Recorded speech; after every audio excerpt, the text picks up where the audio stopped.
बिस्मिल्लाहिर्रहमानिर्रहीम। आप मेरा यूट्यूब चैनल देख रहे हैं माइंडसेट। साउथ अमेरिकन कंट्री का वीज़ा लेकर आया हूँ एक बार फिर। और लास्ट वीडियो मैंने की थी फॉकलैंड आइलैंड के ऊपर, जो कि एक यूके टेरिटरी है। अरूबा जो है वो कैरिबियन पार्ट है साउथ अमेरिका का, और ये जो आइलैंड है वो तकरीबन 30 किलोमीटर दूर है वेनेजुएला से। और कुराकाओ एक और आइलैंड है, इसका फासला है इससे 80 किलोमीटर। अरूबा और कुराकाओ दोनों आइलैंड जो हैं वो नीदरलैंड की ओवरसीज टेरिटरी है। यही नीदरलैंड या डच कह लें उसको, वो यूरोप की एक कंट्री है, लेकिन उसकी ओवरसीज टेरिटरी या यूँ कह लें कि उसकी कॉलोनी है या उसका एक एडमिनिस्ट्रेटिव रीजन है, वो अमेरिका में वाक़ है और उसका नाम है अरूबा। इसी तरीके से उसके 2 और 3 टेरिटरीज़ हैं, इनका वीज़ा मैं आगे चल के करूँगा। तो अरूबा का जो वीज़ा है उसकी कोई ऑनलाइन एप्लीकेशन ई वीज़ा नहीं है, बल्कि इसका वीज़ा हासिल करने के लिए आपको नीदरलैंड एम्बेसी इस्लामाबाद से कांटेक्ट करना होता है। 90 डेज़ का वीज़ा है, शॉर्ट स्टे वीज़ा। इसकी वीज़ा फ़ी 80 यूरो है। और इसके वीज़े के लिए आपको इनकी ऑनलाइन एक वेबसाइट है netherlandsworldwide.nl। इस पर इनका एप्लीकेशन फॉर्म है, जिसको आपने सबमिट करना है। अरूबा जो है वो एक छोटा सा आइलैंड है जिसकी तकरीबन 1 लाख आबादी है। और जैसा कि मैंने आपको बताया कि वेनेजुएला 30 किलोमीटर दूर है और कुराकाओ 80 किलोमीटर दूर है। जो इसका कैपिटल है वो ओरेंजेस्टेड है और करेंसी इसकी अरूबन फ्लोरिन, जिसका कोड है AWG। 1 AWG में इक्वल्स टू 150 PKR, 150 रुपये ऊपर है इसकी करेंसी पाकिस्तानी रुपये से। तो एक स्टेबल कंट्री है। और अगर आपको इसका वीज़ा मिल जाता है, चूँकि शॉर्ट स्टे वीज़ा है 90 डेज़ का, जिसमें आप टूरिज़म कर सकते हैं, फैमिली फ्रेंड से मिल सकते हैं। लेकिन अगर आपको इनकी परमानेंट रेजिडेंसी चाहिए, सिटीजनशिप रिक्वायर्ड है, तो उसके लिए आपको टाइप D अप्लाई करना होगा, जिसे हम लॉन्ग स्टे वीज़ा कहते हैं। तो आज की जो वीडियो है वो शॉर्ट स्टे वीज़े के ऊपर है, जिसकी वीज़ा फ़ी आपने 80 यूरो पे करनी है। क्या प्रोसीजर है उसको मैं डिस्कस में डिटेल करता हूँ। सबसे पहले आपको netherlandsworldwide.nl के ऊपर आपने विज़िट करना है। यहाँ पर एक एप्लीकेशन फॉर्म है, ऑनलाइन फॉर्म आपने फ़िलअप करना है। और ये ऑनलाइन फॉर्म जो है 30 मिनट्स के अंदर अंदर आपको फ़िलअप करना होगा। अगर आप 30 मिनट्स में ऑनलाइन फॉर्म फ़िलअप नहीं कर सके तो फिर आपका फॉर्म कैंसिल हो जाएगा और फिर आपको दोबारा से एक नया फॉर्म लॉन्च करना होगा। तो 30 मिनट्स की जो वैलिडिटी टाइम है उसको आपने मद्देनज़र हर हाल में रखना है। ये फॉर्म इनकी मिनिस्ट्री ऑफ फॉरेन अफेयर्स पे सेव हो जाएगा। उसकी एक कॉपी आपके ड्राफ्ट फोल्डर में आएगी, जिसको आपने बाद में डाउनलोड करके प्रिंट आउट निकालना है, साइन करना है। और अप्रूवल ईमेल आपको इसके बाद एक अदद आपके ईमेल अकाउंट पे मिलेगी, जिसके थ्रू आपको अपॉइंटमेंट डेट दी जाएगी।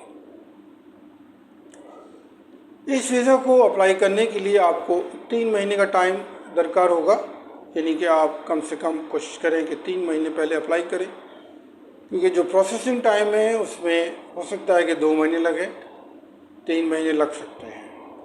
तो एटलीस्ट 3 महीने पहले आपने ऑनलाइन एप्लीकेशन फॉर्म सबमिट करना है। अपॉइंटमेंट वाले दिन आपने डॉक्यूमेंट्स की 2 कॉपी तैयार करनी है, एक ओरिजिनल सेट होगा और दूसरा इसकी कॉपी होगी। और 80 यूरो वीज़ा फ़ी आपने इन हैंड कैश में जो है पे करनी है। पर्सनल आपका इंटरव्यू होगा और फिर उसके बाद 15 दिन का प्रोसेसिंग टाइम है। 15 दिन में आपको वीज़ा जो है रिजेक्शन या आपको अगर वीज़ा मिलता है तो आपको बता दिया जाए। तो ये था इसका एक प्रोसीजर। डॉक्यूमेंट में आपको पासपोर्ट चाहिए 6 मंथ्स वैलिडिटी के साथ, अलॉन्ग विद एप्लीकेशन फॉर्म जो आपने डाउनलोड किया होगा, प्रिंट किया हुआ, 2 ब्लैंक पेजेस और पिछले तमाम वीज़ास। अगर ऑस्ट्रेलिया का है, कनाडा के और दीगर वीज़े लगे हुए हैं आपके पास, एक अच्छी ट्रैवल हिस्ट्री है, तो आपको एक अच्छा इम्पैक्ट पड़ेगा वीज़ा ऑफिसर के लिए। NIC copy, hotel booking online, reservation, flight reservation, insurance दरकार होगी $15,000 तक की। ये आपको जो बहुत बड़ी बड़ी रेनोन कंपनीज़ हैं हमारे यहाँ, सलाम तकाफुल है, जुबली इंश्योरेंस है, आदमजी इंश्योरेंस है और भी बहुत सारी हैं, तो आप उनके ऑफिस से $15,000 तक की एक इंश्योरेंस सर्टिफिकेट आपको हासिल करना होगा। ये काम करने के बाद फ़ोटोग्राफ्स आपको चाहिए और बैंक स्टेटमेंट चाहिए आपको, मेंटेनेंस सर्टिफिकेट। बैंक स्टेटमेंट जिस बैंक में आपका अकाउंट है उस अकाउंट की बैंक स्टेटमेंट तकरीबन 6 महीने तक की हो एटलीस्ट, लेकिन अगर आप साल तक की निकलवा सकते हैं तो ये बेहतर होगा। उसके साथ ये मेंटेनेंस सर्टिफिकेट और मैनेजर की स्टैम्प होना उस पर ज़रूरी है। अगर आप किसी कंपनी में एम्प्लॉयमेंट है आपकी, तो आप एम्प्लॉयमेंट लेटर आपको हासिल करना होगा, 3 महीने की पे स्लिप्स। कोई बिज़नेस करते हैं, कोई सॉर्ट ऑफ बिज़नेस है आपका, तो बिज़नेस सर्टिफिकेट, और टैक्स पेयर हैं तो NTN का सर्टिफिकेट। अदर रिसोर्सेज में कोई ऐसा कारोबार आप करते हैं, इसके अलावा कोई ऑनलाइन बिज़नेस है आपका, कोई अमेज़ॉन पे अकाउंट है, कोई अदर सोर्स ऑफ इनकम है, कोई यूट्यूब चैनल है आपका, कोई टिकटॉकर हैं आप, या और दीगर कोई भी सोर्स ऑफ इनकम जो आप शो कर सकते हैं, कोई आपकी प्रॉपर्टी की डिटेल्स है, कोई आपकी प्रॉपर्टी रेंट के ऊपर है, तो ऐसी दीगर जितनी भी सोर्स ऑफ इनकम है वो अगर आप शो कर सकते हैं तो उसको शो करें। मैक्सिमम आपको ये बात साबित करनी है कि आप फाइनेंशियली बहुत स्ट्रॉन्ग हैं और आप एक विजिट वीज़े पे जा रहे हैं और आपको वापस आना है।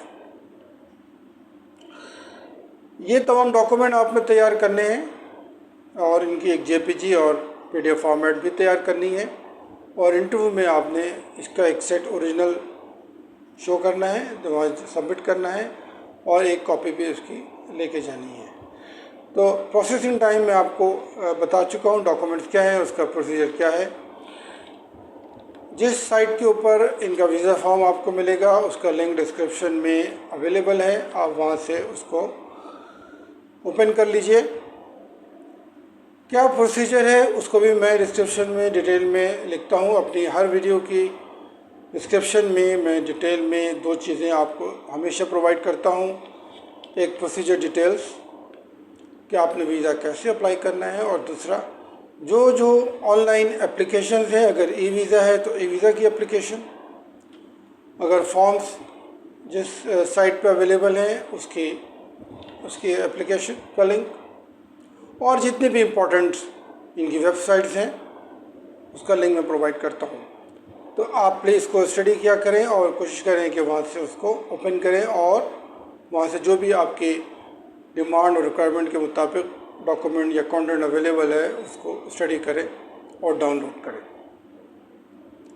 तो आज के वीडियो में इतना ही, और उम्मीद करता हूँ कि आप कमेंट्स बॉक्स में अपनी राय का इज़हार ज़रूर कीजिएगा। I would reply you as soon as possible.